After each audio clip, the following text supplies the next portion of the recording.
My studio project was about creating a new, more organized, reusable type of packaging, since the single-use cardboard ones have many issues and consume a lot of water to be produced. The first technology I started with was photography, making a series of pictures with natural light to understand what was the issue I was dealing with. At the end of this video there will be more about photography. I started using Adobe Illustrator as part of my research to create a user journey. This technology was really useful because it allowed me to enhance the critical aspects of the user journey. It was not easy for me to use it because I didn't really know much about it.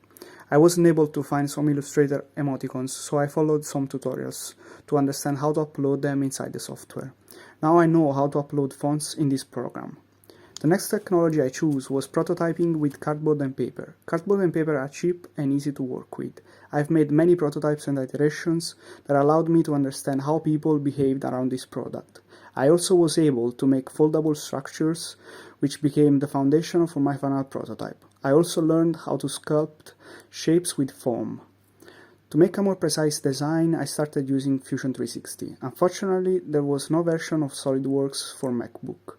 SolidWorks was one of my 15 technologies.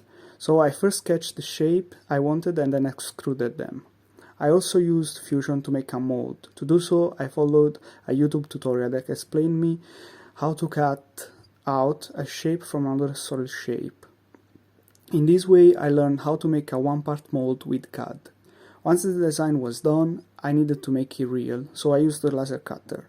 This technology is extremely fast and can produce objects in seconds. This allowed me to create my prototypes in a few minutes. This technology was also useful to engrave words on previous versions of my product. John the technician helped me to use the machine and mitigate risks, since it was a long time I didn't operate it. At this point, I needed the mold to cast a biomaterial, so I have been in Mitra's house with my 3D CAD model and spoke with Ted, which helped me set up the machine with the Prusa slicer, and before that I exported my file as an STL file. All this was needed to operate the machine. Speaking with Ted, he told me that the maximum capacity of the machine was 20 by 20 centimeters, so I resized a little my project.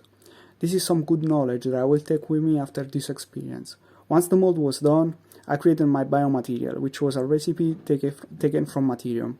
But also to make everything safe, I spoke with Zoe Powell at the Tech Fest and she explained to me all the steps to take and the materials to buy before making a biomaterial.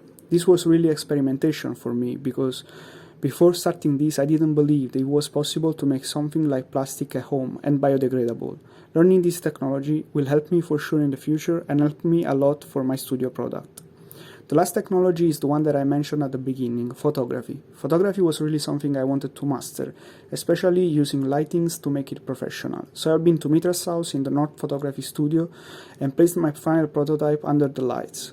I played a little with it and produced pictures that look very professional to me. For sure, much better than the ones I used to do before. Now I know all the things I need and where to place the lights to make a good looking professional picture.